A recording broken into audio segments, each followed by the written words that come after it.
آپ جو ہے نا اعتراضات کرو، ہماری رائے سے اختلاف کرو، لیکن جب آپ ہمیں درباری اور سرکاری بولتے ہو نا تو آپ کے پاس کوئی دلیل نہیں ہوتی. ہمارا منہ کھل گیا نا تو بہت بڑا مسئلہ ہو جائے گا آپ کے لیے، بہت بڑا مسئلہ ہو جائے گا. اس لیے ہم چاہتے ہیں کہ سب کا احترام لوگوں کے دلوں میں رہے، رائے کے اختلاف رائے کی حد تک رکھ. مولانا آپ نے کمی کہاں چھوڑی ہے؟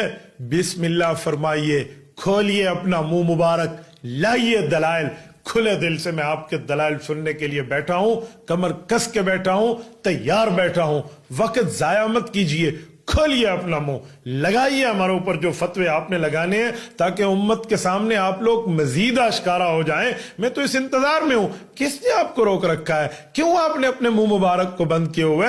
کھولیے اپنے منہ کو، لگائیے فتویٰ، چلائیے فتویٰ. میں تو اس انتظار میں بیٹھا ہوں. بسم اللہ ہمارے اوپر یہ احسان مت فرمائیے کہ جی میں نے منہ بند رکھا ہوا ہے. اگر آپ نے منہ بند رکھا ہوا ہے تو دنیا میں منہ کھولا کس نے ہے؟ ہمیں کوئی کسی نے مجبور تھوڑی کیا ہے کہ ہم آپ کے خلاف بیٹھے. ہمیں تو آپ کی باتیں آپ کے خلاف بٹھانے کے لیے یہاں آ گئی ہیں. ہم بیٹھے ہیں انتظار میں. بسم اللہ فرمائیے، کھولیے منہ اور دلائل کے انبار لگائیے جو آپ کے دماغ میں موجود ہیں.